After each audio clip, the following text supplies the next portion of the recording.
Au début du XXIe siècle, l'évolution du genre humain atteint un tournant décisif. La sélection naturelle, processus selon lequel les plus forts, les plus intelligents et les plus rapides se reproduisent en plus grand nombre, théorie qui a longtemps fait appel aux instincts les plus nobles de l'homme, céda peu à peu la place à de nouvelles icônes. À l'époque, les romans de science-fiction prophétisaient un futur plus civilisé où les terriens seraient de plus en plus intelligents. Mais plus le temps passait et plus la tendance semblait s'inverser pour aboutir à l'abrutissement de notre espèce. Les années s'écoulèrent et le degré de stupidité de l'humanité se mit à atteindre des records inquiétants.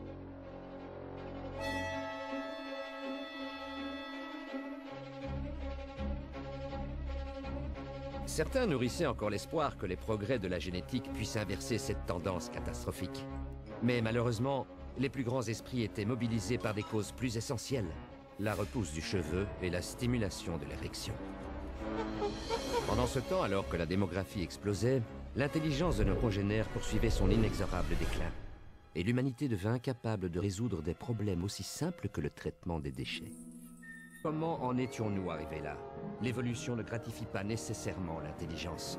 En l'absence de prédateurs au sein du troupeau, c'est la surproductivité de certaines classes qui fut récompensée, laissant les plus intelligents espèces en voie d'extinction sur le bord du chemin. Avoir des enfants, c'est une décision importante, on en est conscient. On n'est pas tout à fait prêt. Il faut prendre son temps pour ces choses, vous comprenez? Je suis d'accord avec elle.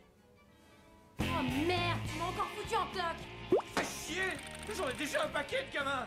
Je croyais que tu prenais la pilule ou un truc dans le genre! Bien sûr que non! Fais chier! J'aurais dû me taper, Brittany! Brittany? T'es qui? Il est hors de question d'avoir un enfant pour l'instant.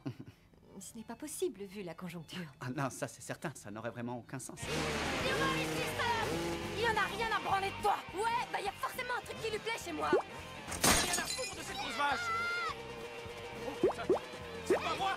C'est pas moi! Eh bien, Trevor et moi, on a finalement décidé d'avoir des enfants. Et je ne veux viser personne, mais on en est au point mort. Très délicat, merci. Avant d'envisager la fécondation in vitro, je me disais que tu pourrais C'est essayer... toujours de ma faute, pas vrai? Moi, je ne manque pas de sperme.